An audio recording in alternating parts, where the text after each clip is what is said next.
Boa noite a todos. É com muita alegria que a Academia Mineira de Letras e o seu programa Universidade Livre abrem o ano acadêmico de 2019, neste dia 21 de março, iluminado pelas referências perenes de Alceu Moroso Lima e Mário de Andrade. Então, é um grande prazer abrir o ano acadêmico ouvindo a conferência do professor Leandro Garcia, que é da UFMG e é o principal líder do acervo dos escritores mineiros daquela importante universidade, nossa casa. Muito obrigado, professor, por ter aceitado o convite da academia, que se alegra com a sua presença. Eu queria também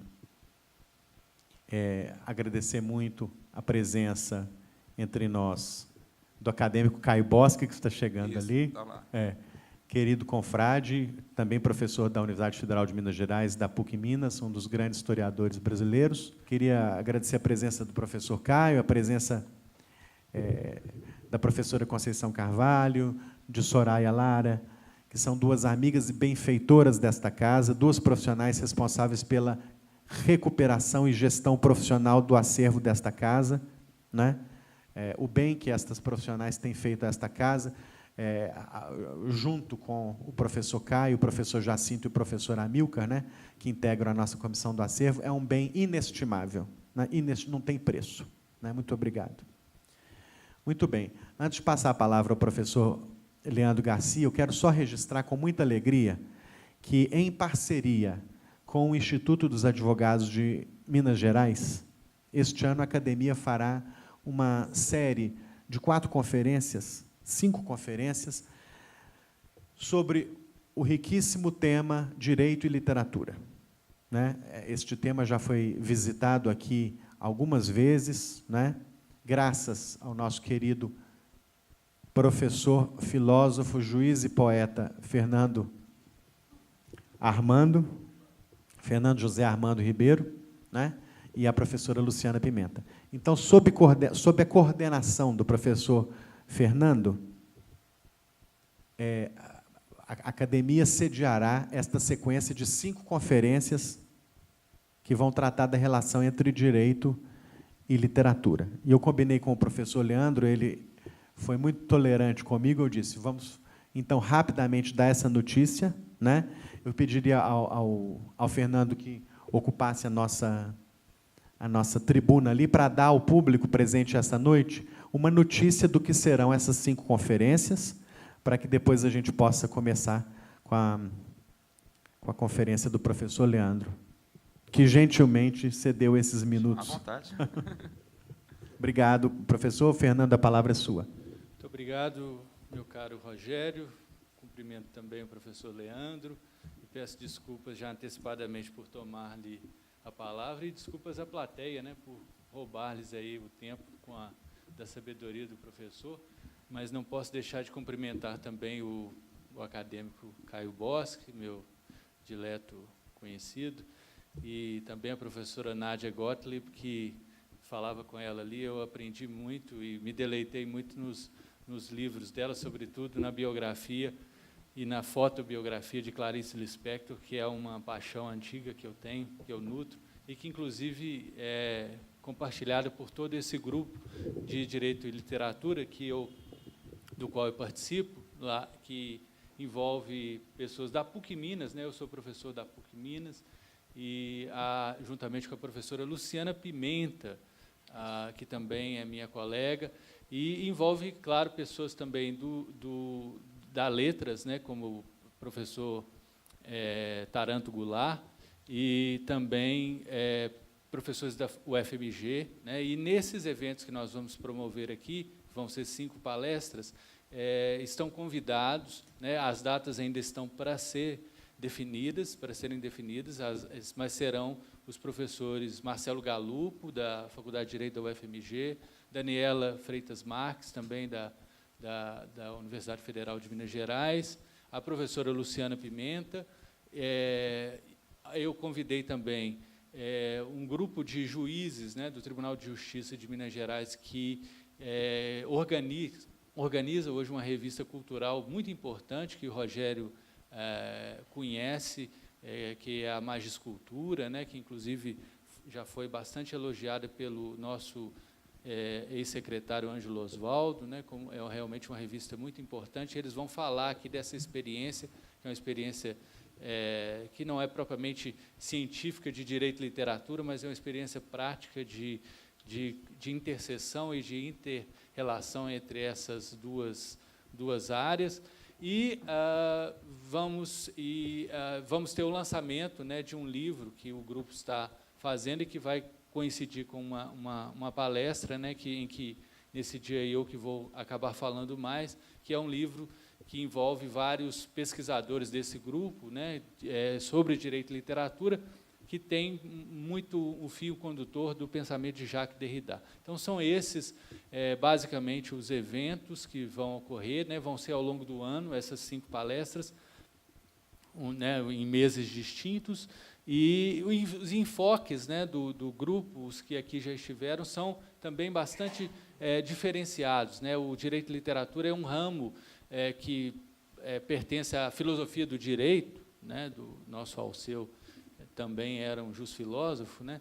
E é uma interseção que se faz hoje muito importante e ganha fôlego no Brasil, né? E hoje não é muito antiga essa reflexão no Brasil, ela é mais recente, né, dos anos aí da redemocratização, mas ela tem ganhado muita força, muita intensidade nos últimos 10 anos, por assim dizer, né? E nos Estados Unidos, sobretudo, também na Europa, é uma interseção acadêmica muito vigorosa, né? Em universidades americanas, onde já estive, é muito comum ter linhas de pesquisa, né, em direito e literatura, não é algo que causa estranheza, né? Aqui ainda causa alguma estranheza, as pessoas às vezes me olham assim com...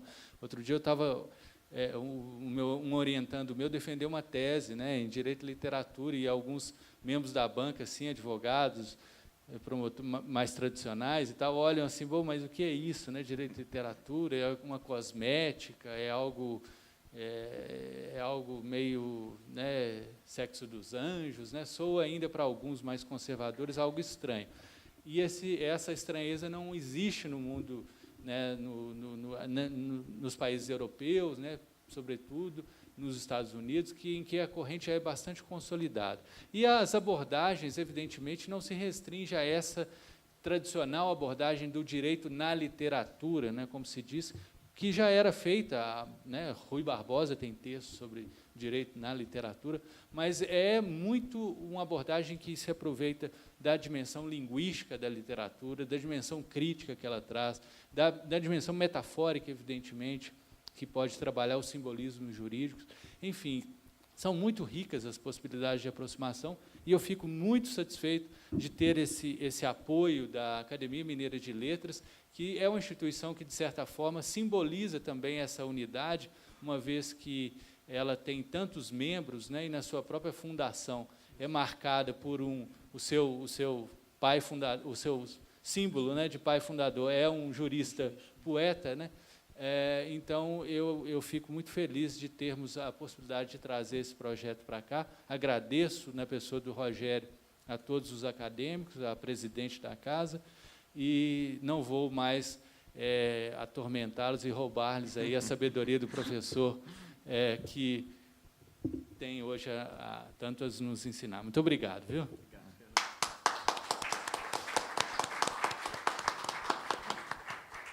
Muito obrigado, Fernando. Com vocês, o professor Leandro Garcia. Bem, boa noite a todos, a todas. Quero agradecer muito a presença de vocês, mas agradecer, sobretudo, o convite muito carinhoso que o Caio me fez, junto com o Rogério. Foi um troca-troca de e-mails no final do ano passado, né, Caio? Até a gente organizar isso tudo junto com o Rogério. Eu estive aqui no ano passado, no evento que o Caio ajudou a organizar, sobre arquivos literários, né? Vocês também estavam. E é a segunda vez, então, que eu venho aqui, que eu sento aqui nessa mesa, que é algo muito significativo para a cultura mineira, para a cultura brasileira, a Casa de Alfonso de Guimarães. E conversar um pouco, falar um pouco sobre esse livro, mostrar um pouco o making-off desse livro, como é que foi, como é que é a pesquisa, o que é uma organização de uma correspondência. que é algo que estava conversando com o Flávio agora há pouco, sempre vem aquela pergunta, nessa era do e-mail, nessa era do WhatsApp, o que sobra da correspondência, o que sobra, se é que sobra ainda alguma coisa da correspondência tradicional, vamos chamar assim, numa época em que nem mais falar, nem escrever, a gente está escrevendo, manda carinhas, né, manda emojis, né, e aí quando você vê que nesse livro aí, por exemplo, tem uma carta com 15 páginas, e aí a gente realmente repensa, porque eram cartas ensaios, praticamente. Então, assim, é uma felicidade muito grande vir falar com vocês sobre esse assunto. E é o 7º livro que eu organizo de correspondência, essa especificamente entre Alceu Moroso Lima com Mário de Andrade. A minha especialização, o que eu mais pesquiso ao longo da minha vida é a obra de Alceu Moroso Lima, que foi um escritor realmente que eu acho que aquele tipo de escritor, aquele tipo de pensador, aquele tipo de intelectual que ajudou a pensar o Brasil, e eu acho que ainda hoje a obra dele ajuda a pensar o Brasil. Um escritor que deixou uma obra de 136 livros, escreveu 136 livros, fora os livros de correspondência que foram surgindo após a sua morte em 1983. Então, essa obra de 136 livros é muito na área da crítica literária, mais da metade disso é crítica literária, o restante é um pouco filosofia, direito, teologia, história da igreja, mas, sobretudo, crítica literária. E, enquanto crítico literário, no século XX, especialmente na época do chamado modernismo heróico, lá nos anos 20, especialmente, Alceu se correspondeu, eu acho que praticamente com todos os escritores que naquele momento estavam publicando, porque ele morava no Rio de Janeiro, o Rio era a capital federal naquele momento, e ele tinha uma coluna semanal, aos domingos, num jornal carioca que se chamava O Jornal. Então, esse O Jornal tinha uma importância muito grande, que naquele momento era considerado um jornal de intelectuais, para intelectuais, ele era um pouco diferenciado, que foi o primeiro núcleo de toda a organização do Assis Chateaubriand, né? Foi o primeiro veículo, né, dos Diários Associados.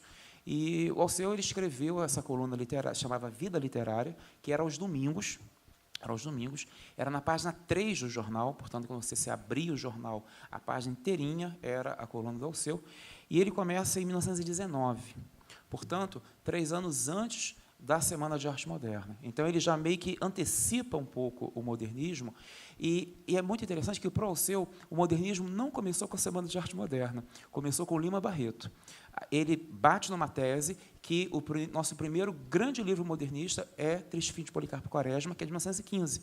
Então, ele, inclusive, tem um belíssimo texto com o Lima Barreto ainda vivo, que ele escreve um belíssimo texto que se chama Lima Barreto, herdeiro de Machado de Assis. Interessante isso. Eu citei isso na minha tese, em 2008, lá na PUC do Rio, que o Lima se reclamava muito que a crítica o ignorava, reclamava muito do silêncio da crítica, e o Alceu, com o Lima ainda vivo, coloca-o como, né, um grande na linhagem de Machado de Assis. Então, para Alceu Moroso Lima, o modernismo começa com o Lima Barreto.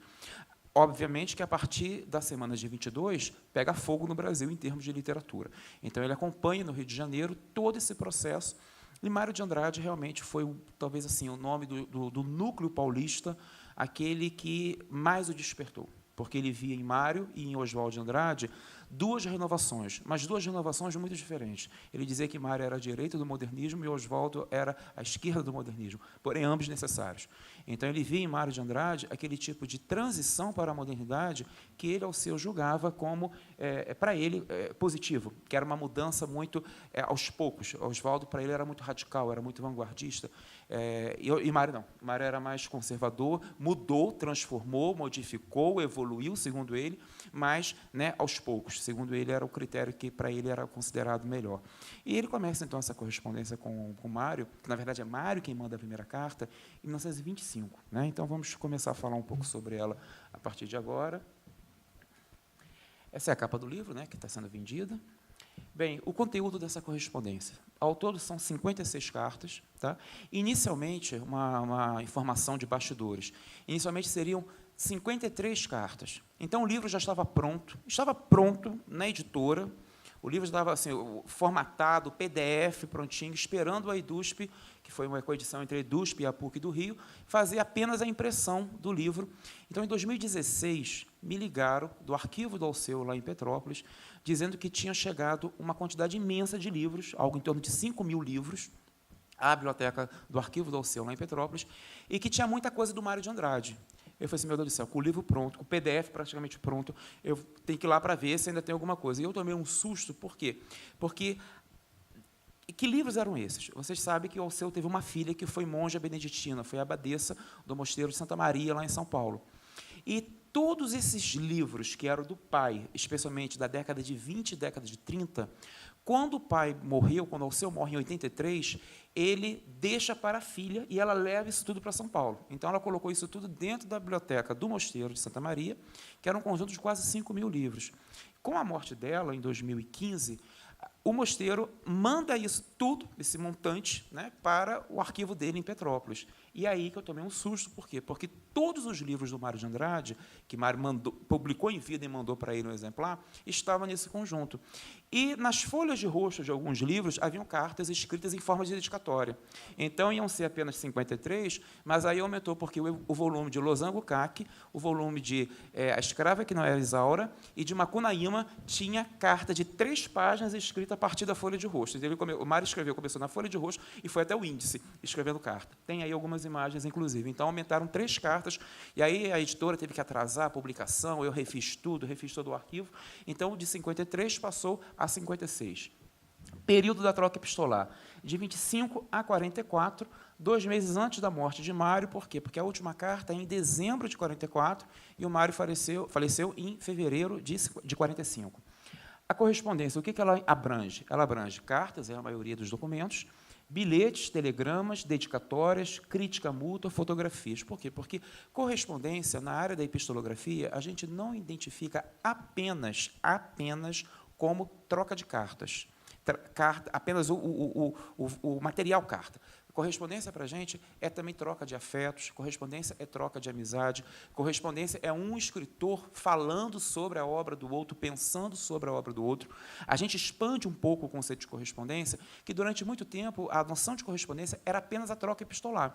Então, a gente vê também como troca de imagens, troca de fotografias. Às vezes, no verso da fotografia tem uma carta, tem um poema de dedicatória, por exemplo. Tem uma foto do Mário, que ele manda para o Alceu, que no verso tem um poema, e que é um poema, até agora era um poema inédito, vamos dizer assim. Por quê? Porque isso nunca se conhecia, porque estava dentro do arquivo.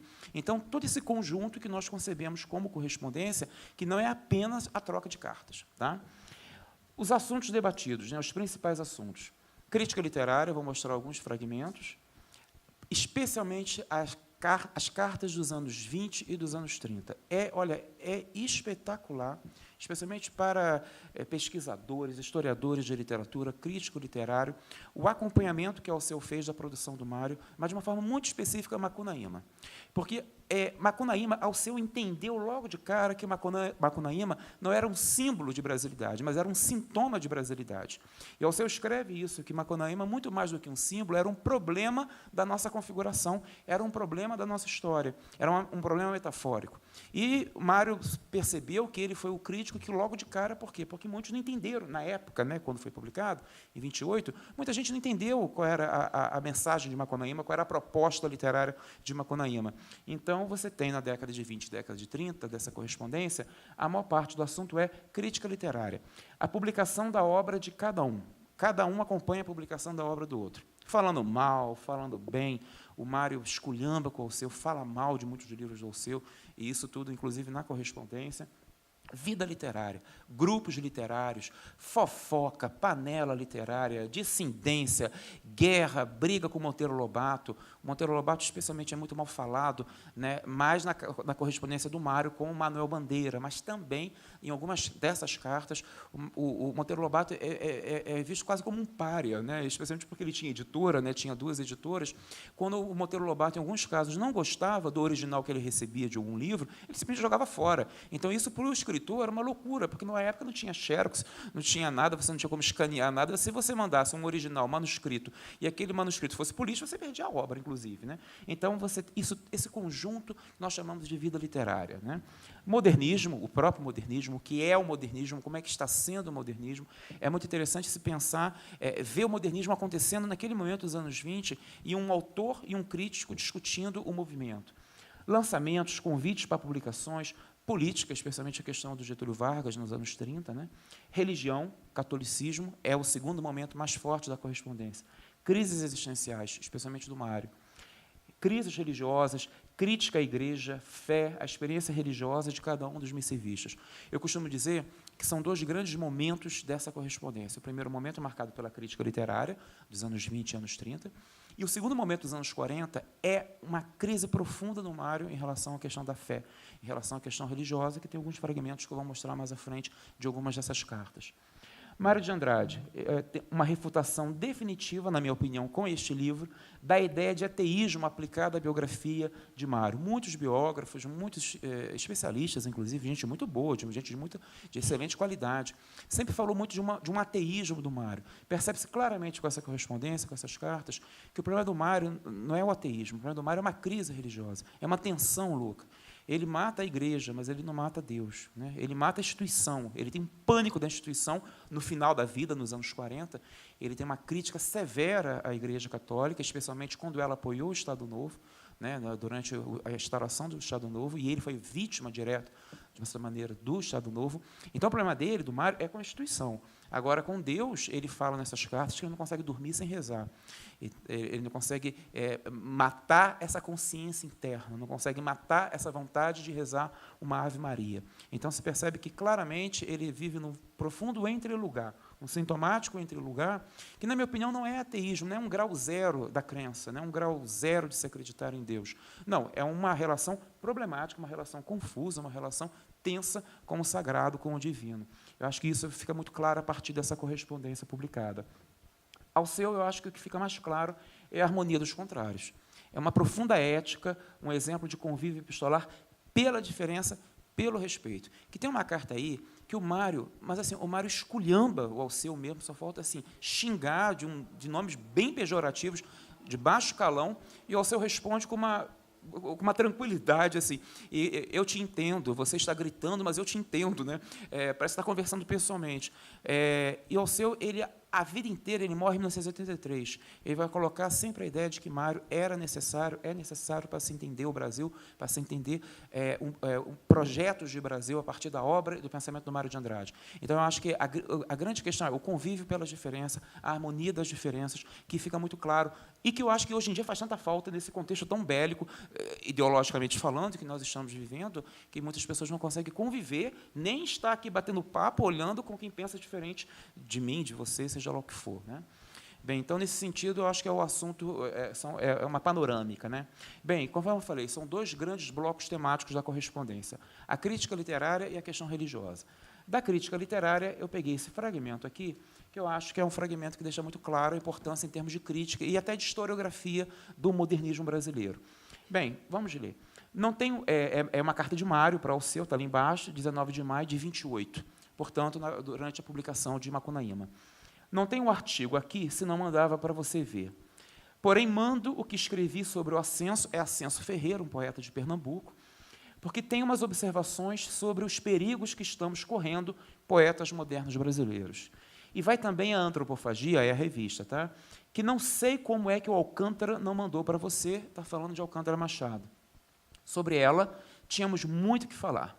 Antes de mais nada, não tenho nada com ela, mas já estou querendo bem ela por causa de ser feita por amigos. Só colaboro. Quanto ao manifesto do Oswaldo, nem posso falar que acho horrível, porque não entendo bem. Isso, como já falei para ele mesmo, posso falar em carta sem que fique cheirando intriga nem manejo. Os pedaços que entendo, em geral, não concordo. Tivemos uma noite inteirinha de discussão quando ele ainda estava aqui. Mas, a respeito de manifestos do Oswaldo, eu tenho uma infelicidade toda particular com eles. Saem sempre no momento em que fico, malgré moi, incorporado neles. Da primeira feita, quando Oswaldo andava na Europa, e eu tinha resolvido forçar a nota do brasileirismo meu, não só para apalpar o problema mais de perto, como para chamar a atenção sobre ele. Se lembre que, na Pauliceia, eu já afirmava falar brasileiro, porém ninguém não pôs reparo nisso. O Oswaldo me escrevia de lá, venha para cá saber o que é arte.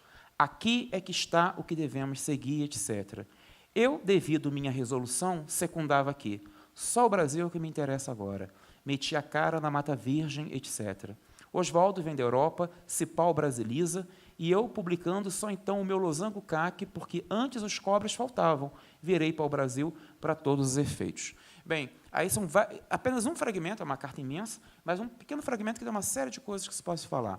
Primeiro, ainda não estavam brigados. Se percebe claramente que ainda não tinha havido aquela grande ruptura definitiva entre Mário e Oswald de Andrade. Segundo, a questão da revista de antropofagia e do manifesto antropófago. Porque Macunaíma, quando se lê Macunaíma, percebe-se claramente o teor antropófago do personagem Macunaíma. Só que Mário bate na tecla, nessa carta mais adiante, que ele escreveu Macunaíma muito antes do Oswald ter escrito o Manifesto Antropófago. Então, quando dizem que o Macunaíma é fruto do Manifesto Antropófago, cronologicamente, Mário, fala que é mentira, porque primeiro ele escreveu o Macunaíma e muito depois veio a revista de antropofagia e o Manifesto Antropófago, que Mário, mais à frente, vai meter o malho, dizendo que aquilo dali é coisa de um cachaceiro, né, segundo a concepção dele. Bem, temos aqui a questão da arte brasileira, de se pau-brasilizar, né, pau-abrasileirar. É claro que está muito em relação também ao próprio Manifesto da Poesia Pau-Brasil, do Oswald de Andrade. Tem uma carta da Tarsila do Amaral para o Mário de Andrade, da correspondência da Tarsila com o Mário, que a Tarsila fala: Mário, você tem que vir para Paris, porque aqui você vai se pau-brasilizar. E ele fala: eu me pau-brasilizo na Mata Virgem do Brasil. Então, Mário nunca foi para a Europa. Mário conheceu o Brasil, o interior do Brasil, o Nordeste, o Norte, foi até um pouco além da fronteira com o Peru, né, com a Guiana, que ainda não tinha muita definição de fronteira que nós temos exatamente hoje, mas Mário ele nunca vai para a Europa, né? E, então, era aquela ideia ainda, né, de que você, para se intelectualizar de forma definitiva, você tinha que passar um tempo na Europa, e Oswald de Andrade passava várias temporadas. Então, é nessa situação que ele fala que o que interessa está aqui dentro. Daí essa ideia de se pau-brasilizar, obviamente, é todo um projeto nacionalista, um projeto ideológico do Mário, que é também um projeto de construção de nação na concepção dele, de modernismo, que é aquela expressão dele, Mário, de colocar o Brasil no concerto geral das nações. E colocar o Brasil no concerto geral das nações, para ele, Mário de Andrade, era se pau-brasilizar, ou seja, entrar na Mata Virgem, muito mais do que descobrir o Brasil na Champs-Élysées, por exemplo, né, na concepção dele. Aí, nessa mesma carta, um pouco mais à frente, agora vai se dar a mesma coisa. Macunaíma vai sair, escrito em dezembro de 1926, inteirinho em 6 dias, correto e aumentado em janeiro de 27. E vai parecer inteiramente antropófago, eu falei. Lamento um bocado essas coincidências todas, palavra, principalmente porque Macunaíma já é uma tentativa tão audaciosa e tão única. Não pretendo voltar ao gênero absolutamente. Os problemas dele são tão complexos, apesar dele ser um puro divertimento. Foi escrito em férias e como férias, que complicá-lo ainda com a tal de antropofagia me prejudica bem o livro. Paciência. É, aliás, de todas as minhas obras, a mais sarapantadora. De todas as palavras que o Mário inventa e cria, os neologismos, o próprio Macunaíma é considerado que sarapanteia, né, de um lado para o outro. O Alceu responde, né, apenas um fragmento, né? Meu caro Mário, sua carta é um documento precioso para o estudo do movimento moderno e para a compreensão do que você tem feito e quer fazer. Fiquei muito satisfeito com a sua opinião sobre o Manifesto do Oswaldo. Quando recebi sua carta, já estava no jornal A Crônica, que saiu domingo passado, e que penso ter alguma coisa em comum com a crítica que você fez. Peço-lhe que não deixe de mandar os prefácios para o Macunaíma, pois completarão o que você informa na sua carta. Agradeço também os artigos sobre poesia argentina, que ainda não pude ler. Posso guardá-los ou são do seu arquivo? E ele guarda. E aí o seu guarda. Porque Mário escreveu 3 prefácios para Macunaíma que não foram publicados. A Ateliê Ancona publica isso muitos anos depois, né, no livro dela, quando ela faz uma documentação do modernismo. Então, esses prefácios são publicados, mas isso é nos anos 60, 70, se não estou enganado, naquele livro da Ateliê. Só que o Alceu tem acesso a esses prefácios que o Mário escreveu para Macunaíma em 1928. E o Mário não deixa o Alceu publicar esses prefácios na imprensa do Rio, porque o Alceu, a ideia dele era publicar em O Jornal. Então, o que ele faz? Ele escreve um artigo imenso, gigantesco, de uma página inteira, sobre Macunaíma, usando fragmentos desses prefácios inéditos que o Mário escreveu para Macunaíma e que até então estava tudo em arquivo. Eu recuperei isso tudo no arquivo do Alceu, lá em Petrópolis, e está tudo nos anexos do livro, no final do livro, porque o livro tem a parte da correspondência, e no final tem uma documentação, que são esses anexos, todos esses textos extras, que giram em torno dessa relação de amizade dos dois, vai no anexo no final do livro, né, para enriquecer a leitura. O segundo bloco temático, que eu acho que é muito forte nessa correspondência, é essa relação de Deus, religião e fé, né? É uma das cartas mais, ácidas, na minha opinião, do Mário. Vem a data, é 43. As cartas entre Mário e Alceu, de 43 e 44, só falta, quando você está lendo, você leva um soco, um murro na cara conforme você está lendo o texto, de tão bélica que é a relação epistolar do Mário com Alceu. Nesse momento, Mário passando por profunda crise de depressão, né, questão de alcoolismo, um problema sério também com o alcoolismo. Então, isso tudo é muito forte nesse momento, nos anos 40. Ele, então, nessa carta, ele fala com Alceu: a civilização vai mudar, Tristão. Ele só lida com Alceu pelo pseudônimo Tristão de Ataíde, né? A civilização vai mudar, Tristão. A civilização cristã chamada, e que não sei se algumas vezes você não confunde um bocado com Cristo, está se acabando e vai ser um capítulo da história. Tão lindo como o dessas igualmente nobilíssimas civilizações da antiguidade, o Egito, a China, a Grécia. Com a cristã, nós demos um passo a mais. Apenas um passo a mais do amelhoramento terrestre do homem e da sociedade humana. Se nem tudo foi para melhor, o todo foi incontestavelmente para melhor. E a civilização que vem ainda há de ser fatalmente um passo a mais e um todo melhor. Tudo isto nada tem que ver com outro mundo. Nem eu sei, nem quero a morte da Igreja imortal e o desaparecimento da religião, nem a sempre por demais próxima chegada do anticristo. Mas não haverá o perigo para muitos e para você de preferir a Igreja a Deus? Eu não ignoro não os perigos dos meus argumentos para o meu paracatolicismo em que me debato. Serão argumentos do diabo, ou serão argumentos do orgulho. Mas eu quero bater a uma porta, mas essa porta não pode se abrir, porque os que estão lá dentro não podem interromper o Te Deum. Então eu solto um grito para Deus me escutar. E como eu quero que Ele me escute, Ele me escuta. Mas ainda não pude soltar o grande grito e me sinto sozinho. Porque os que deviam vir a mim, porque eu não vou a eles, não vêm até mim. E eu não sei se há de haver tempo para eu soltar um grande grito. Sinceramente, Mário de Andrade. Então, essa é a maior carta que tem, uma carta de quase 15 páginas. Alceu tinha publicado recentemente, porque essa carta ela é de junho de 43. Em maio de 43, um mês antes, Alceu publicou um livro dele que se chama Mitos do Nosso Tempo. E ele foi lançar esse livro em São Paulo, no Colégio São Luís, na Avenida Paulista. E o Mário foi assistir à palestra. Inclusive, depois da palestra, o Alceu foi para a casa do Mário, na Barra Funda, tomar café. Porque, volto a dizer, eles têm muita divergência ideológica, mas eram amigos, né? Então, tanto que ele sai da palestra e vai para a casa do Mário tomar café à tarde. E esse livro, Mitos do Nosso Tempo, Alceu, como um católico, naquele momento, ainda muito intransigente, porque são vários Alceus. A biografia, ele morre com 90 anos. Então, você tem esse primeiro Alceu da conversão religiosa, que se deu em 1928.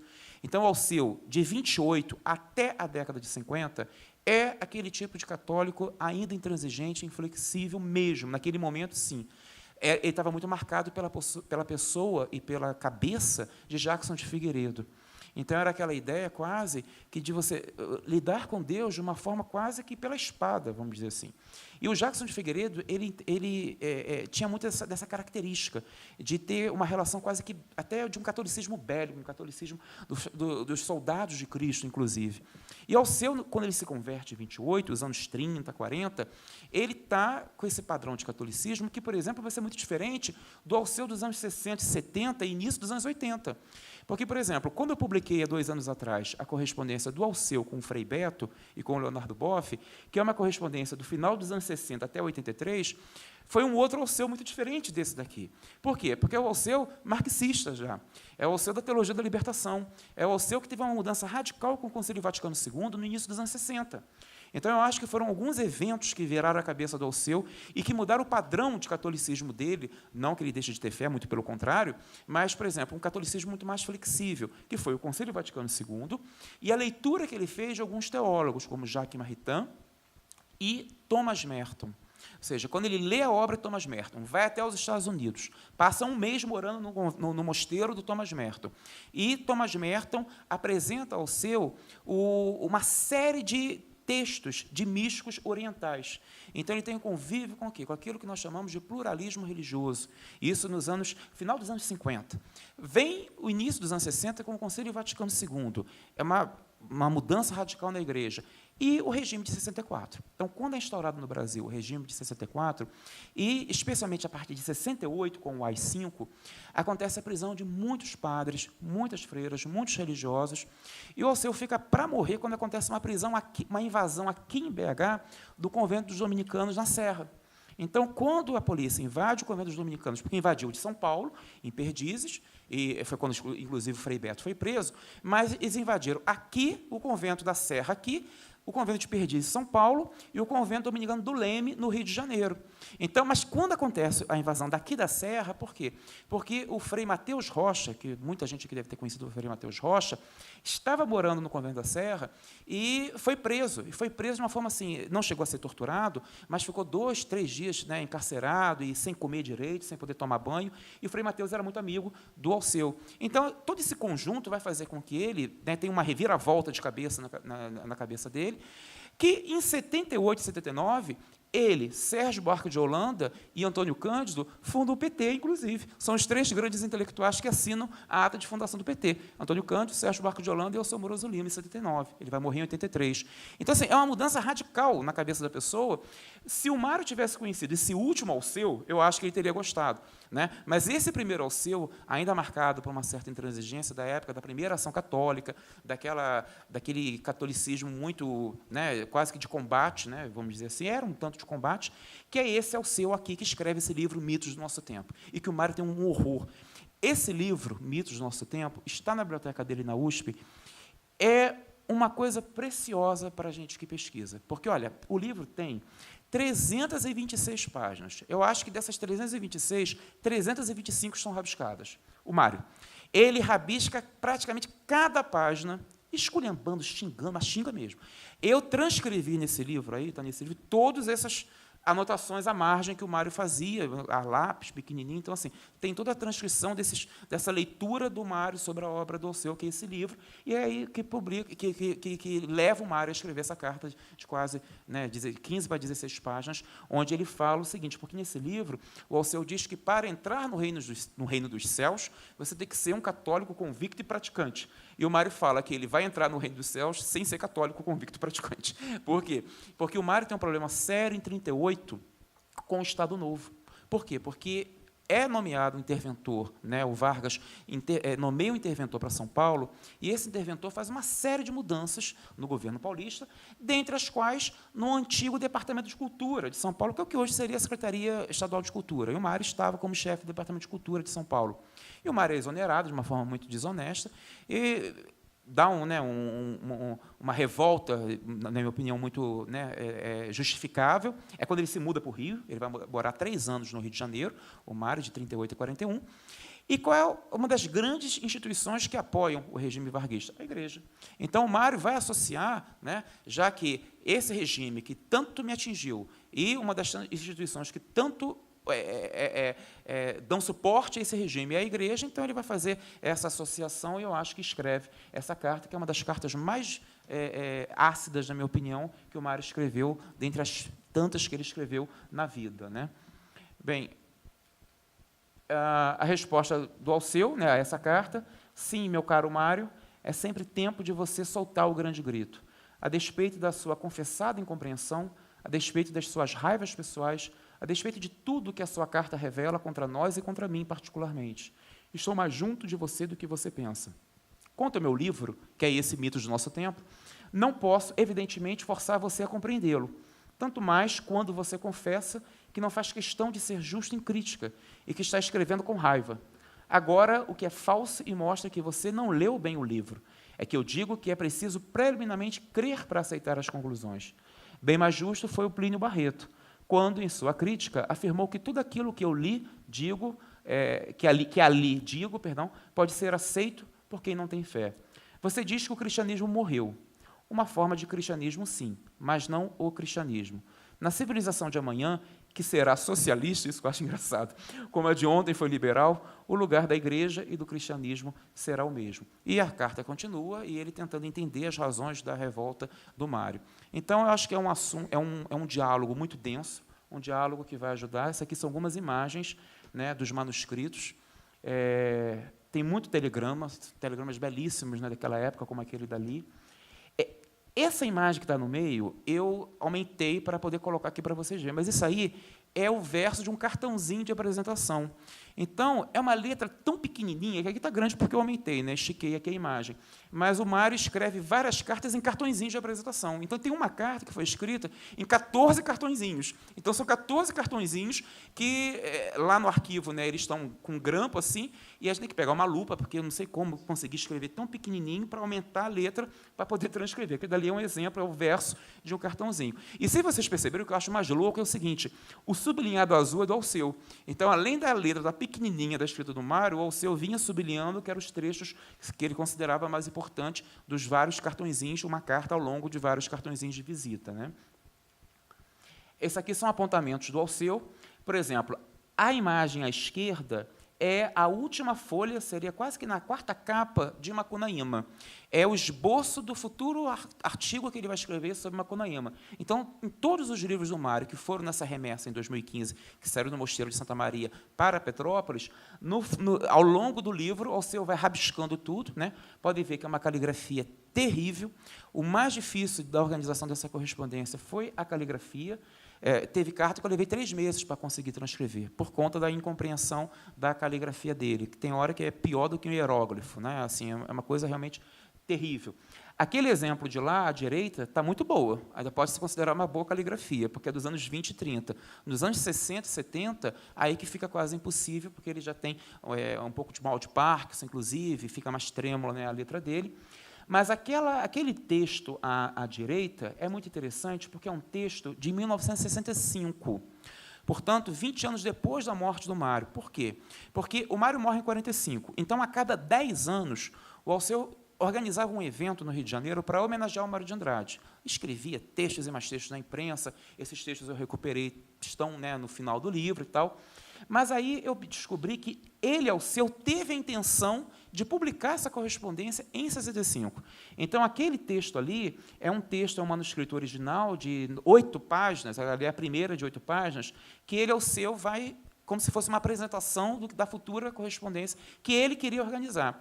Mas aí, no final, eu descobri, né, pelo menos deu para supor, o porquê que ele não publicou isso. Ele escreve no final assim, observação, é preciso esperar a morte fazer o seu papel. Por quê? Várias pessoas estavam vivas em 65. Pessoas citadas nessas cartas estavam vivas em 65. E ele, uma reserva ética dele, ele quer que todo mundo morra primeiro para poder, né, ele publicar, porque publicar a carta com gente viva é meio difícil, né, dependendo. Então, aquele texto ali demonstra que ele teve pessoalmente essa intenção de publicar, mas não foi à frente, foi bom que agora eu fiz isso, né? Passei. Isso aqui são exemplos das cartas do Mário nas folhas de rosto dos livros que eu falei, das 3 cartas que surgiram, que complementaram.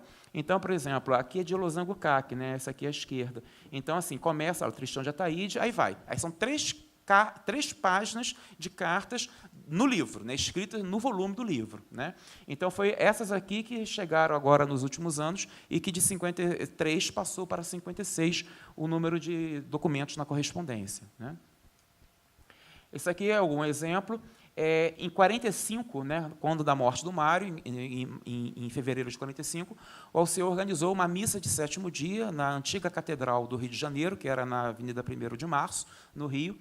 E quem conhece o Rio, na Rua 1º de Março, tem a antiga Catedral, Nossa Senhora do Carmo. Aí, em frente, tem o Paço da Praça 15, e ao lado tem que hoje é a Alerj, a Assembleia Legislativa, que não é o Palácio Pedro Ernesto, né, perdão, Palácio Tiradentes. E, nessa época, a Câmara Federal, né, porque foi em 45, foi antes de Brasília, a Câmara Federal era onde hoje é a Câmara Estadual, onde hoje é o Palácio Tiradentes. E aí o pessoal saiu da missa na Catedral, que fica na própria Rua 1º de Março, atravessou e foi para a Câmara Federal fazer uma homenagem ao Mário de Andrade. O Alceu é o segundo sentado da direita para a esquerda. Tem aquele de terno branco, o segundo ali é o doutor Alceu. O terceiro parece o Murilo Rubião, mas eu quero acreditar que é o Murilo Rubião, mas eu acho que não é o Murilo Rubião, não. E é a homenagem que o Alceu faz na Câmara, né, na então Câmara Federal. Aqui ele discursando, 10 anos depois da morte do Mário, na PUC Rio, dando uma conferência. E aí, mesma coisa, essa conferência eu consegui recuperá-la, né, está no livro, no final do livro, né, nos anexos, Alceu discutindo, falando sobre Mário. Essa aqui é uma foto interessantíssima, pouco conhecida do Mário, que é na construção do Palácio Capanema, no Rio de Janeiro, sede do Ministério da Educação, na época do Capanema, Quem conhece lá são aqueles pilotis na parte de baixo, né, que, inclusive, onde tem os jardins do Burle Marx, que tem, inclusive, né, um busto do Giorgio em homenagem ao Mário de Andrade. Então, aqui é na construção do Palácio Capanema. Essa foto estava no arquivo do Alceu, né, o Mário escreve atrás um poema em homenagem ao Alceu, então eu encontrei essa foto no meio das cartas, né, recuperei ela agora para publicar na correspondência, né. Homenageando os mineiros, né? Estamos em Minas Gerais, aquela dali é a famosa carta de Mário de Andrade com intelectuais mineiros, né? Das tantas vezes que Mário veio a Belo Horizonte, está ali com o Otto Lara Rezende, João Etienne Filho sentado ao lado do Mário, né? O Guimarães Filho, né? O Alfonso de Guimarães Filho, né? Bem atrás do Mário, Alfonso de Guimarães Filho. Então, assim, é para homenagear uma das tantas passagens do Mário aqui por Belo Horizonte, né? Alguns aspectos, algumas pessoas não conhecem, né? Eu estive semana passada fiz o lançamento paulista na casa do Mário. Essa aqui é a casa do Mário, que hoje é um centro cultural. É muito interessante porque a famosa casa da Rua Lopes Chaves, né, no bairro da Barra Funda, que está muito bem conservada, muito mesmo, hoje é um centro cultural, e essa sala onde ficava a escrivania do Mário está lá super bem conservada, inclusive com alguns objetos dele, não todos, mas pelo menos o piano está lá ainda, a escrivania, de onde essas cartas praticamente quase todas saíram, né? Aqui, para quem não conhece, é o contrário, é a casa do Alceu, em Petrópolis, onde hoje é o Centro Alceu Moroso Lima, que é um centro de pesquisa, onde está o arquivo dele, é a famosa casa da Rua Mosela, porque essa casa é o número 285 da Rua Mosela. E no número 300, portanto, 7 casas à frente, era a casa do Manuel Bandeira. O Manuel Bandeira tinha uma casa em Petrópolis também. Tanto que, naquele livro, Ritmo Dissoluto, tem um belo poema que se chama Noturno da Mosela. É por conta dessa Rua Mosela, que o 285 era, né, a casa do Dr. Alceu, que hoje é o seu arquivo. Diga-se, para curiosidade, o arquivo dele consta de 32.454 cartas passivas. Então, por exemplo, o arquivo do Mário sempre foi falado como um grande arquivo de cartas, que é 7.000 e poucas cartas, quase 8.000 cartas, mas o arquivo do Alceu é de 32.454 cartas que ele recebeu. Ele respondeu isso tudo, porque é uma geração que não deixa carta sem resposta. Então, são 32.454 cartas de passiva, né, de correspondência passiva. Olha, sem exagero, eu acho que até os anos 50, todos os escritores se corresponderam com ele, né? Eu achei, Nádia sabe disso, professora Nádia, uma belíssima dedicatória da Clarice, né, do Via Crucis do Corpo, o volume do romance Via Crucis do Corpo. Então, assim, são raridades. As dedicatórias do Guimarães Rosa, né, o volume do Grande Sertão Veredas que ele manda para o Alceu, tem um poema em forma de dedicatória. Assim, é de uma grande riqueza. Da Clarice é espetacular. Você sabe aquele romance A Via Crucis do Corpo, que tem alguns contos, né, eróticos, não sei, talvez todos, mas alguns são bem eróticos. E aí ela dedica, né, a ele, a doutor Alceu e Dona Maria Teresa, que era esposa, com admiração, Clarice Lispector. Embaixo, ela coloca uma observação assim: por favor, não leia este livro. Então, assim, ela dedica, manda e bota embaixo assim: por favor, não leia este livro. E é ela mesma, que a gente sabe que a caligrafia é da Clarice, né, bem Clarice. Essas 3 fotos em preto e branco é do gabinete dele. Ali onde está a máquina datilográfica tem uma foto, dá para ver no detalhe, ele Alceu e a Dona Maria Teresa, né, sua esposa. E foi nesse escritório que essas tantas e tantas cartas saíram e chegaram, né? Bem, finalizando, o meu livro faz parte dessa coleção do IEB, da USP, que está projetado para 20 volumes. Então, o primeiro está aqui, é Mário de Andrade com Manuel Bandeira. Número 2, embaixo, Mário de Andrade e Tarsila do Amaral. Depois de Mário, com Henriqueta Lisboa, nossa grande poeta e escritora aqui, de Minas. 4º é Mário de Andrade com escritores e artistas argentinos. O 5º é Mário com Luiz Camilo, de Oliveira Neto. O 6º, Mário de Andrade e Newton Freitas. E o 7º, agora, é o meu, que eu fiz, e a ideia é fazer 20 volumes da coleção. E, com isso, então, eu termino. Muito obrigado pela audiência.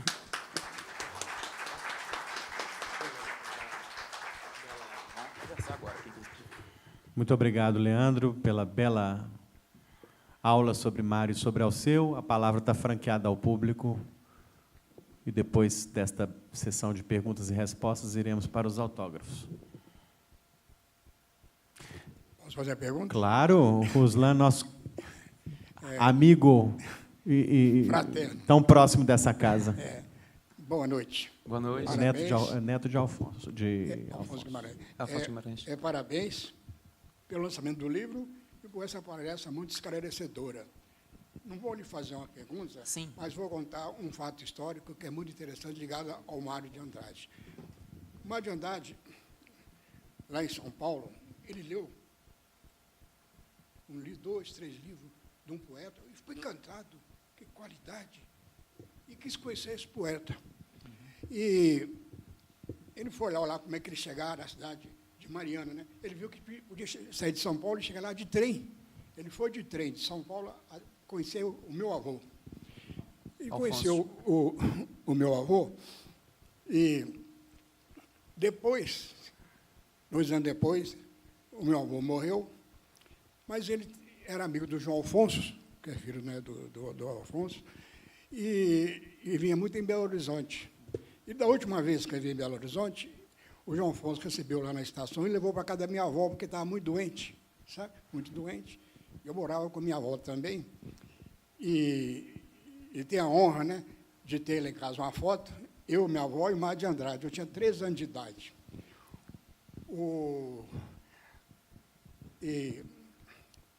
Mas o meu avô, ele foi um grande poeta, pouco lido e pouco conhecido. Você imagina, ele é considerado hoje um dos maiores poetas do mundo. Ele escreveu um livro centenário da Nossa Senhora, que é comparado à Divina Comédia, né?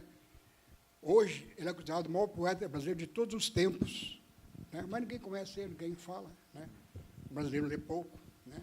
Isso é, né? Posso fazer, né? Não tem jeito, né? Mas ele vai ficar na história, né? Ele é grandeza dele. E foi lançado agora um livro pelo prefeito de Conceição do Cerro, onde ele escreveu esse livro, né? Edição de luxo, uma espetacular, sabe? Eu até fui lá quando lançou esse livro, sabe? E foi um sucesso, sabe? Esse livro está sendo um sucesso. E merecido, né? E merecido. E era isso que eu tinha que contar. Ótimo. Era um fato histórico. Viu? Muito obrigado. Muito obrigado. Obrigado por resgatar isso. Só para falar exatamente, a minha esposa adora o poema Esmalha, que é do seu avô. É considerado um dos 10 maiores sonetos do mundo. Olha só, Esmalha. pois é, Esmalha, o avô dele que escreveu. Outra coisa. Sim? Não, quando o Mário Andrade leu meu avô, ele ficou espantado. Ele leu meu avô em 1919. Ele estava querendo lançar a Semana Moderna, mudar o Brasil, né? Modernizar o Brasil, né? Falou, gente, meu avô era um poeta simbolista, mas o centenário não tem nada de simbolismo, não. É poesia moderna. Ele ficou encantado. Ele lançou esse livro, escreveu o livro em 1898. Já era moderno. Olha só. Já era moderno. E uma situação que eu acho interessante dessa visita que o Mário fez ao seu avô lá em Mariana, que foi com o seu avô lá em Mariana que deu para o Mário alguns exemplares do Cruz e Souza. Eles eram amigos. Então, o exemplar que o Mário tem, que está tendo na biblioteca dele lá em São Paulo, de Missal e do livro Broquéis, foi o Alfonso que deu para ele nessa visita lá em Mariana. E o Mário escreve uma série de textos de crítica literária que se chama Mestres do Passado. E quando ele vai falar dos mestres do passado, e ele vai citar Alfonso de Guimarães, ele vai citar os simbolistas, e ele cita o que ele leu de Cruz e Souza, inclusive. Leu nessa visita que ele fez a Mariana, no presente que ele recebeu lá do seu avô, que eram os livros do Cruz e Souza. Eu acho muito interessante, porque assim, e o Alceu viu no Mário de Andrade essa renovação, mas uma renovação que respeitou a tradição, porque o Alceu dizia que o Mário soube muito bem modernizar-se, mas não ignorando o fio da tradição. Então, ele dizia que a evolução literária do Mário, para ele, Alceu, era considerada perfeita. Por quê? Não ignorava o passado, não ignorava a tradição, mas fez essa mudança em termos de produção literária. Talvez a briga do Alceu com o Oswald de Andrade, porque ele vai dizer que o Oswald é muito radical, aqueles poemas piada do Oswald, aqueles poemas totalmente nonsense, sem sentido nenhum. para ele, Alceu, aquilo não pegou muito bem naquele momento. Já do Mário, não. Do Mário, ele compreende a mudança, a evolução, a partir, né, do respeito à tradição. Vamos dizer assim, como a tradição ajuda a mudar, inclusive. Né? Muito obrigado pelo depoimento seu. Né? Inclusive, eu gostaria só de citar que o neto do Dr. Alceu está aqui, que é o Pedro Amoroso Lima. Tá? Pedro chegou agora há pouco, Pedro Amoroso Lima. Pedro, bem-vindo. Pois é filho do Alceu Filho, né? Ou seja, é neto do Dr. Alceu, chegou aqui agora há pouco. Né? Ricardo Janete. Só para lembrar, professor Leandro, essa questão da tradição, né, para lembrar que o primeiro livro do Alceu Amoroso Lima foi sobre Afonso Arinos. Afonso Arinos. Foi a primeira crítica De 1919. Dele. 19, foi o primeiro livro dele, quer dizer, ele já veio daquela tradição do século XIX, né, que o Afonso Arinos fez essa transição, não é isso? E a primeira vontade do Dr. Alceu foi essa. Né? E na biblioteca do Guimarães Rosa é muito interessante o volume do Afonso Arinos, do Alceu, que está na biblioteca do Guimarães Rosa. O Guimarães Rosa também leu virando todo esse livro do avesso, leu brigando com o livro. É difícil. E eu acho que dá para fazer assim uma interseção muito grande com a obra do Rosa, especialmente o Grande Sertão Veredas. Ou seja, porque é um livro que trabalha com a questão do sertanismo, é um livro que puxa muito sobre o interior do Brasil, e se a gente lê esse livro, esse exemplar do Guimarães Rosa, com os comentários do Guimarães Rosa, que está na biblioteca dele, né, e você depois ir para a obra do Rosa, a gente consegue fazer um cruzamento muito interessante. Né?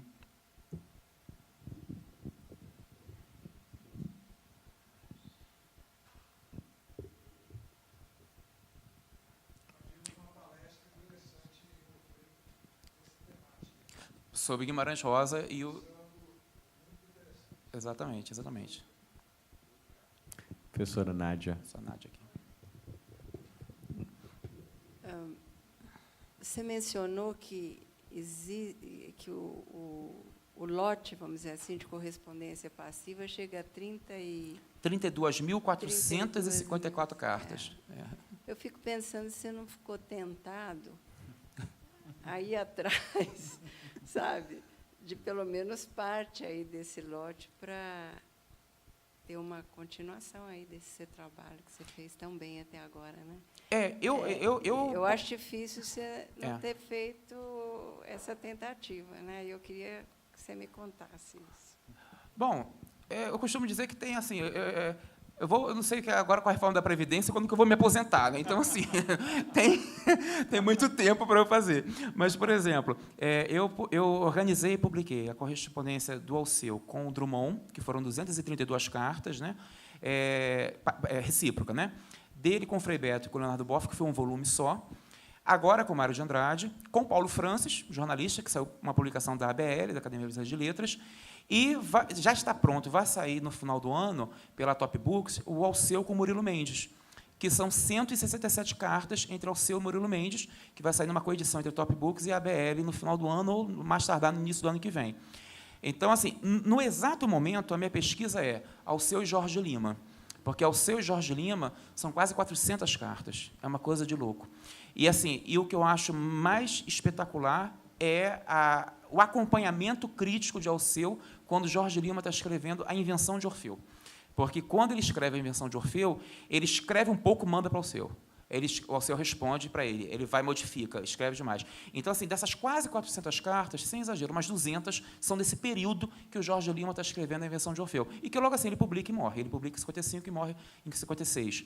Então, no final do ano, deve sair dele com o Murilo Mendes, que é, né, sou suspeito em dizê-lo, e talvez no final do ano que vem, ou para 2021, deve sair dele com Jorge Lima, que eu acho que, assim, o senhor falou, né, da injustiça do seu avô não ser lido. Jorge Lima, eu acho que é uma outra grande injustiça, principalmente nas faculdades de letras. Aí o meu ódio é nas faculdades. Eu sou professor de uma faculdade de letras aqui da UFMG, mas, assim, aí eu estou puxando para o meu lado mesmo, né? Porque, assim, primeiro que poesia na faculdade, né, Nádia, tu sabe como é que às vezes é difícil, né, de trabalhar. E Jorge Lima, especificamente, é um dos autores, na minha opinião, mais injustiçados. E é um conjunto imenso, um conjunto de algo em torno de 376, não estou com o número certo, de cartas. E muitos poemas inéditos, muitos. Por exemplo, nesse livro do final do ano, do Murilo Mendes, é interessante que vão ser 36 poemas inéditos do Murilo Mendes que vão sair nessa correspondência. Só que desses 36 poemas inéditos, vários são pornográficos, porque o Murilo é conhecido como um poeta católico. E todos os poemas pornográficos do Murilo, que ninguém nunca imaginava que o Murilo tinha escrito pornografia poética, ele manda para o Alceu odeia a pornografia, os poemas, mas não joga fora. Nisso que não joga fora, guardou no arquivo, agora sai publicado. E aí, como a família não impôs nenhum problema, nenhuma restrição para publicar, sai esse outro lado do Murilo, que eu acho que é um novo Murilo, vamos dizer assim, né? Que ninguém nunca imaginava o erotismo do Murilo em alguns poemas. Por exemplo, perdoem a expressão, a palavra, só para vocês terem uma ideia, um poema que se chama A Morte da Puta. Né? Então, assim, ninguém imagina que o Murilo mesmo escreveu um negócio desse, mas é só vocês terem uma ideia a beleza que é a pesquisa de arquivo. Porque arquivo, eu acho, assim, sinceramente, que uma boa parte do futuro dos estudos literários estão nos arquivos, né? Porque o arquivo não é lugar velho de coisas antigas. O arquivo é lugar de coisas materialmente antigas, né? Materialmente é uma coisa antiga. Agora, é novidade em cima de novidade, né? Então, assim, na área dos estudos literários, boa parte do nosso futuro eu acho que está nos arquivos, né? Eu tenho aqui, né, vários alunos meus aqui, alunos bolsistas da UFMG, que trabalham comigo justamente, né, decifrando as pesquisas com o arquivo, né? E são, assim, grandes alunos que eu já joguei neles o vírus do arquivo, né, da pesquisa arquivística. Então, assim, eu acho que o meu objetivo, né, até como especialista na obra do Alceu, é apenas a correspondência dele. Eu não pego os outros livros dele, eu não entro na seara do direito, da produção de direito dele. Não, eu só quero trabalhar a correspondência, porque só a correspondência é pano para manga, né?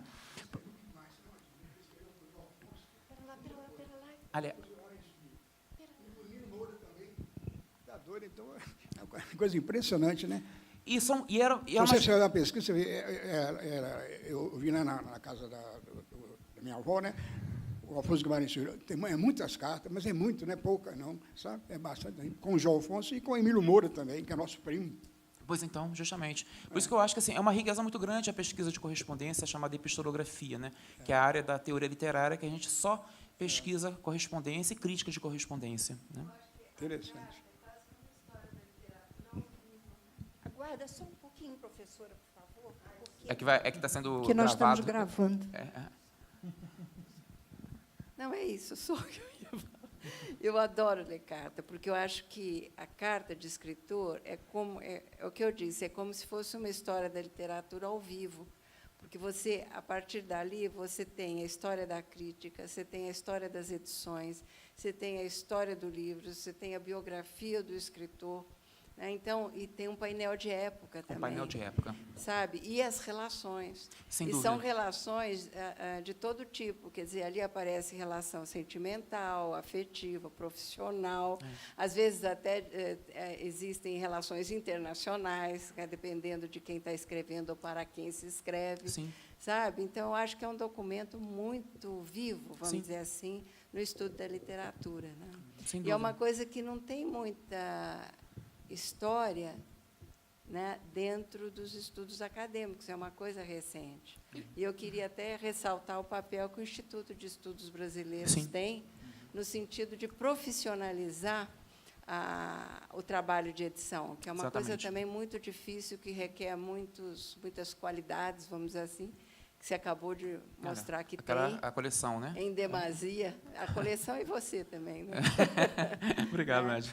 E eu acho que merece ser estimulada mesmo, né, nos trabalhos, né, nos estudos, vamos dizer assim, acadêmicos de literatura. Sim. Né?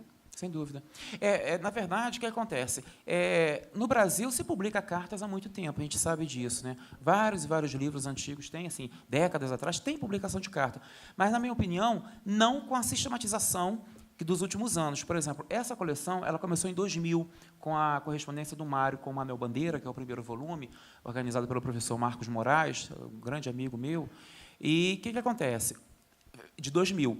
Eu acho, na minha opinião, que foi a partir dessa coleção, em 2000 para cá, que a gente começou a sistematizar, porque antes já se publicavam.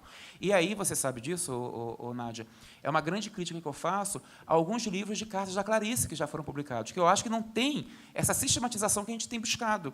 Por exemplo, aqueles livros que foram publicados dela com o Fernando Sabino, né, são, lá uma vez, uma notinha boba lá no rodapé, mas nem de longe passa pela sistematização acadêmica que a gente que a gente tem dado e tem feito nos últimos tempos, né? Então, eu acho que, por exemplo, a Clarice é uma autora que, na minha opinião, carece dessa sistematização em relação à correspondência dela, né? Eu não sei se tu concorda comigo, como especialista em Clarice Lispector, que você é, né? Essas duas últimas edições, todos os contos, todas as crônicas, são uma lástima. Quer dizer, lamentável, sabe? Eu fiz uma crítica na revista Cult, da edição de todos os contos. Por quê? Porque começa que eles incluíram também crônicas. Então, saíram do critério que a própria Clarice utilizou ao longo da vida dela. Então, isso vai, de certa forma, desmontando aquilo que é a obra literária da Clarice. Eu me lembro que, uma vez, numa novela, na novela da Globo, horário nobre, chega um jovem, um personagem lá, conversando com a outra jovenzinha, um casalzinho de jovens, né? Então, ela fala assim, eu estou lendo A Descoberta do Mundo. E você? Eu estou lendo Aprendendo a Viver. Daí, a outra comenta, será que é melhor que esse? Aprendendo a Viver é uma reunião de alguns dos textos que estão em A Descoberta do Mundo. Ou seja, eles são a mesma coisa. Isso aparece num horário nobre, quer dizer, eles não têm nem o cuidado, o critério de saber do que cada livro está tratando. O conteúdo. Sabe? Do conteúdo. Né? Exatamente. Depois vem todas as crônicas. O que acontece com essa edição? Eles não publicam uma das melhores crônicas da Clarice, que é o Mineirinho. Mineirinho. É uma maravilha. Por quê? Porque o organizador de todos os contos pegou essa crônica e colocou no volume todos os contos. Então, todas as crônicas não têm todas as crônicas. Não tem a melhor crônica da Clarice, no meu entender. Por quê? Porque o outro achou que ia fazer mais sucesso, ter o Mineirinho naquele exemplar.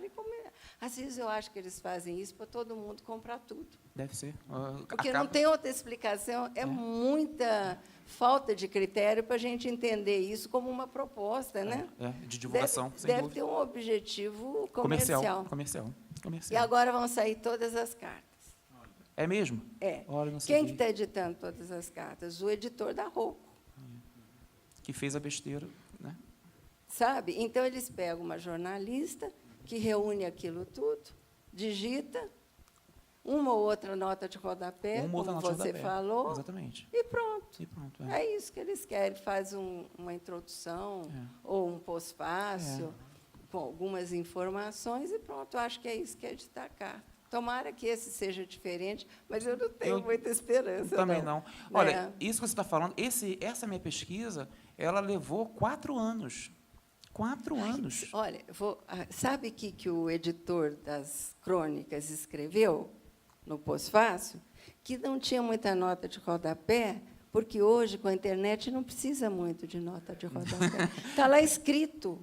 Ele escreveu isso, gente. Eu já vou logo preparando. Nesse meu livro deve ter umas 200 notas de rodapé. Então, assim, eu já preparo logo, porque, volto a dizer, foram 4 anos de pesquisa. Então, né, assim, a gente tem que valorizar o trabalho, né, que a gente faz, porque, volto a dizer, 4 anos de pesquisa, a gente não estala um dedo e um livro desse sai. Né? Eu estou editando agora o Diário da Condessa de Barral. São quase 4.000 laudas manuscritas, a nanquim. Isso faz décadas que eu estou fazendo, nem vou falar quantos anos, senão vocês vão achar que eu sou preguiçosa. Mas eu comecei isso quando o Mindley me apresentou lá na biblioteca os 29 caderninhos. Eu fiz uma seleção, porque não dá para publicar tudo, só do caderno 1 tem 250 notas. Olha só. Quer dizer, dá um trabalhão danado, né? Você contextualizar aquilo e preparar aquilo de modo que o leitor possa ter as informações necessárias para ler direito, dizer assim. Ler direito, né? exatamente isso. Pronto, obrigado. Falei. Não, obrigado. Não.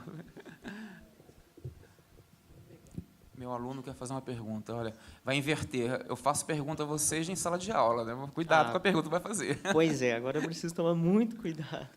Então, a gente estava conversando, assim, é visível que o mercado em si toma muito a questão da publicação, né? O mundo gira hoje em dia em publicação. E aí você tem uma volatilidade muito forte. E com a tecnologia acaba se perdendo muito conteúdo que nós poderíamos analisar. Com o seu trabalho notório na área de arquivo, quais seriam as expectativas, considerando o trabalho de 4 anos que você teve que fazer para os próximos 20, 30 anos? Eu sou um pouco pessimista, vou ser muito sincero, porque, assim, fazer um trabalho desse, uma pesquisa dessa, com a responsabilidade que a gente tem na universidade, com a sistematização, uma metodologia complicada. A gente, né, no caso, eu sou do grupo de pesquisa da professora Tele Ancona, da USP, junto com o professor Marcos Moraes, que é um grupo de pesquisa sobre correspondência, né, que é do IEB. E lá nós seguimos a metodologia do Instituto de Manuscritos e Textos Literários de Paris, que já faz uma sistematização de textos há muitos anos mesmo. Começou com o arquivo do Flaubert. Conclusão. Olha, gente, é uma parafernália metodológica, sabe? Assim, é tanta regra de transcrição, tanta regra do que você faz com uma letra que você não compreende. Então, é algo muito minucioso. Eu não sei, vou te ser muito sincero, se eu estou dizendo que eu estou sendo pessimista, é que acaba que esse tipo de livro que a gente publica fica muito no universo da academia, né? Porque, assim, para especialistas, né? Eu estou achando estranho esse livro, que, assim, ele está tendo, estranho no bom sentido, estou até, né, feliz, a questão da imprensa, né? Porque, assim, foram todos os grandes jornais e grandes revistas do Brasil, de dezembro para cá, deram página inteira, né? Por exemplo, o Jornal do Brasil no Rio me deu 2 páginas, uma página de matéria e uma página de entrevista, né? O Globo, uma página inteira, a Folha de São Paulo, o Estadão, o Estado de Minas hoje, o Estado de Minas em fevereiro fez 2, o Tempo aqui, a Veja, até na Veja saiu assim, a gente imagina 2 páginas na Veja, na Isto É. Então, assim, eu estou até espantado, mas volto a dizer, não é querer que o livro venda muito apenas para ganhar, que a gente não ganha, sabe que a gente, né, a gente sabe que a gente não fica rico com publicação assim. Mas eu não sei se vai conseguir chegar a um público maior. Eu espero que, nesse ponto, a imprensa ajude nessa divulgação a chegar. Eu tenho um certo medo, que, volto a dizer, ele é muito criterioso, são quase 300 notas, mas eu acho que, assim, eu tenho que contextualizar o que você está lendo. Então, não tem jeito. É uma informação que cita, por exemplo, Te Deum. Te Deum, eu explico lá na nota de rodapé, que o Te Deum era um canto de ação de graças. Por quê? Porque na liturgia antiga, antes da mudança do Concílio Vaticano II, havia na liturgia, na chamada liturgia de São Pio V, na missa de São Pio V, que era aquela missa em latim que o padre celebrava de costas para o público, um canto de ação de graças que se chamava Te Deum. Então, o que eu explico lá na rodapé o que é o Te Deum. Por quê? Porque nesse poema que o Mário manda para o Alceu, ele cita a palavra Te Deum também no poema, não apenas na carta. Então, assim, é um trabalho, eu acho, muito minucioso. Eu considero que daqui a 20, 30 anos, a importância continua desse tipo de pesquisa. Eu acho que cada vez mais vai ficar restrito. E o maior problema, a gente só vai conseguir as editoras universitárias, porque as editoras comerciais, eu acho que cada vez menos vão querer publicar a gente. Por exemplo, aqui são 2 editoras universitárias, uma coedição da EDUSP com a PUC, com a editora da PUC do Rio, né? Onde eu estudei toda a minha pós-graduação. Por exemplo, Marroco da vida, acho que nunca publicaria um livro desse meu, né? Eu acho. Você falou nesses critérios comerciais que a gente fala hoje em dia que tem. Porque quando eu publiquei a correspondência do Alceu com Frei Beto e o Leonardo Boff, foi pela editora Vozes, que é uma editora católica também comercial. Eles já arrumaram confusão comigo por causa das notas de rodapé. Então, assim, eles falaram que eu tinha que diminuir a nota de rodapé. Eu disse, eu não vou diminuir. Aí eu bati perna. O livro estava feito, eu disse, vou estar feito, então faz até um e-book dele, mas eu também não vou diminuir. E não diminuí, bati pé. Aí o Frei Beto, que publica muitos anos pela Vozes, ligou para o Frei franciscano, que era o diretor da Vozes, e pediu pessoalmente para publicar o livro do jeito que eu tinha escrito. Mas ele entrou no meio e pediu para publicar. Mas, assim, eu não deixei tirar as minhas notas de rodapé. Por quê? Porque, segundo eles, isso cansa muito o leitor. Então, assim, a gente fica numa situação que a gente não sabe nem se a gente quer uma editora comercial para dar mais visibilidade ao que a gente faz no mundo acadêmico, na academia, mas eu acho que é difícil, porque elas não vão compreender os nossos critérios. Aí a gente fica nas editoras universitárias, né? Que aí realmente a gente, né, dá vazão à nossa pesquisa toda, né? Mas, ainda assim, eu acho que as editoras universitárias têm um papel fundamental. A EDUSP, a editora da UFMG, é espetacular. Essas 2 editoras, né, elas fazem, assim, um trabalho espetacular no Brasil, né? Outras também, mas a UFMG e a EDUSP são grandes editoras, né, nesse sentido. E com uma boa circulação, inclusive, né? Tudo bom? Ótimo, eu quero agradecer. Foi bem explicativo. E falando nas linhas literárias, você estava comentando sobre o movimento que houve e que era visível nessas cartas. Esse movimento que você disse de direita, esquerda, onde você determinaria que esses movimentos se encontram na nossa linha temporal? Olha, hoje em dia está tudo muito bagunçado, né? Porque o que era direita para eles não é o que é direita para a gente hoje em dia, o que era esquerda para eles era esquerda para a gente. No caso, no momento dessa correspondência, o embate direita e esquerda é muito ligado à questão do comunismo. Então, assim, naquele momento, ser de esquerda era ser comunista. O Oswald de Andrade ele foi filiado ao Partido Comunista, teve muita inserção com uma das esposas dele, com a Pagu, né? O Mário ele tinha um namoro com o comunismo, mas nunca foi filiado a partido nenhum, embora fosse muito, né, propício a algumas questões do comunismo mais ligadas à esquerda. Talvez até por isso o embate dele ideológico com o Alceu. No momento dessa correspondência, anos 20, 30, a direita ela era realmente católica naquele momento. Ela estava dentro do universo católico por conta também da ação católica, porque a ação católica, quando começa no Brasil no início dos anos 30, tem muito essa ideia dos intelectuais católicos assumirem grandes papéis, inclusive na política. Por exemplo, no Rio surgiu uma situação que eu acho muito interessante, chamada LEC. A LEC era Liga Eleitoral Católica. Essa Liga Eleitoral Católica ela foi criada pelo padre Leonel Franca, que foi o fundador da PUC do Rio. Muito amigo do Dr. Alceu, inclusive. Os dois fundaram a PUC do Rio, né? O padre Leonel Franca e o Alceu. Então, o arquivo do padre Leonel Franca, que está no arquivo dos jesuítas, lá no Rio, as pastas do arquivo relativo à LEC, a Liga Eleitoral Católica, eu acho que muito cientista político hoje em dia, muito pesquisador da área de política, não tem noção do que foi essa tal da LEC. E aí você percebia que era o quê? Era aquele movimento da Igreja Católica, já que os padres, os clérigos, não podiam assumir cargos políticos, os leigos assumiam, especialmente os leigos ligados ao mundo da cultura, ao mundo dos escritores, dos intelectuais. Então, o Alceu ele era presidente do Centro Dom Vital. O Centro Dom Vital, lá no Rio de Janeiro, era o órgão de intelectuais da Arquidiocese do Rio. E é muito interessante que, embora fosse um órgão de intelectuais leigos, né, não era de padres, era de leigos, né, católicos da Arquidiocese do Rio, muitos membros eram ateus. Por exemplo, Jorge Amado. Jorge Amado foi não só filiado ao Centro Dom Vital, como assim, participou de muita coisa do Centro Dom Vital. Por quê? Porque era um espaço de debate de ideias, era um espaço de convivência intelectual muito forte lá no Rio de Janeiro. Então, por exemplo, quando teve a Constituinte no início dos anos 30, vários políticos saíram do Centro Dom Vital do Rio ligados a essa Liga Eleitoral Católica, mas todos dos partidos de direita de então, que estavam muito envolvidos nesse movimento.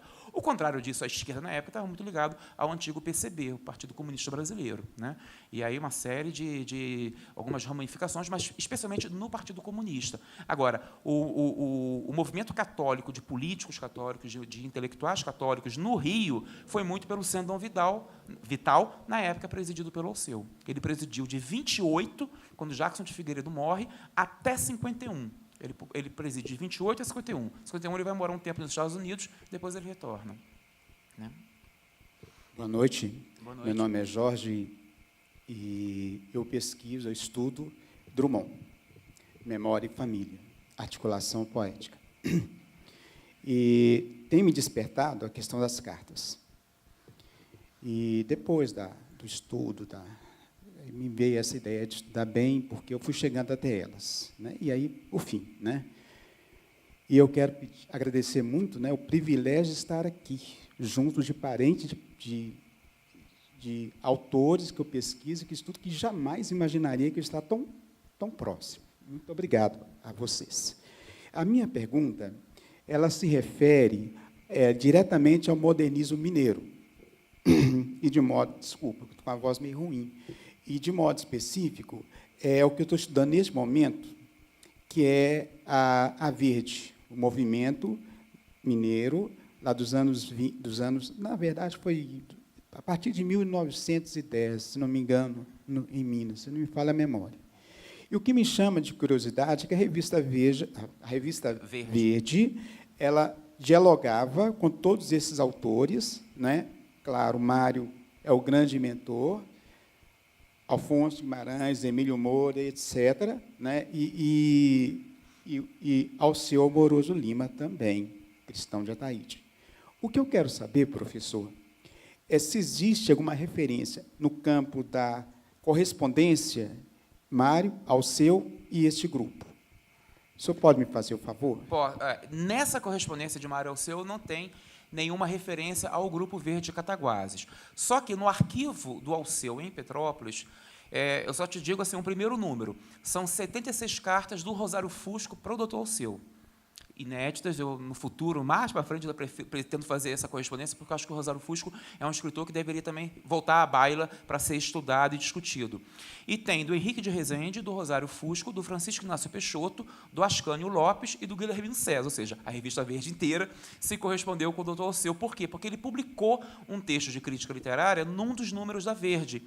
E um dos livros do Alceu foi publicado pelo Rosário Fusco, lá em Cataguases. Por quê? Porque é uma coisa maluca, porque o Centro Dom Vital, que a sede era no Rio de Janeiro, teve uma ramificação imensa em Minas Gerais.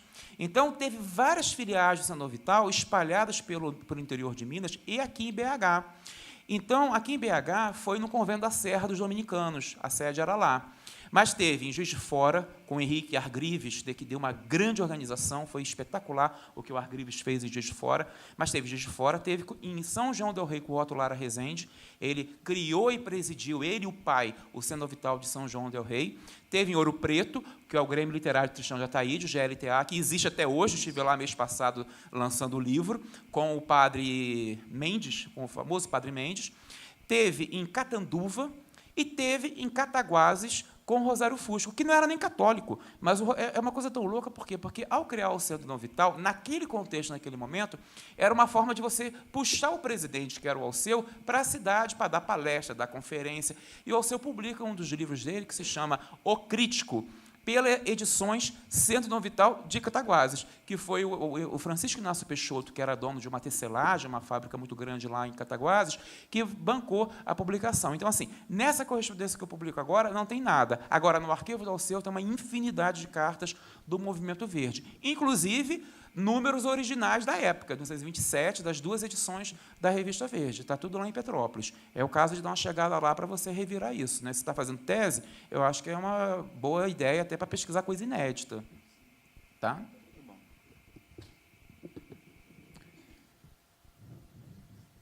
Muito bem.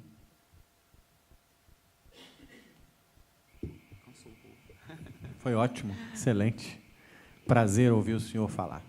Bem, eu agradeço muito, né? Não só até agora todo mundo aqui, numa noite chuvosa mineira, né?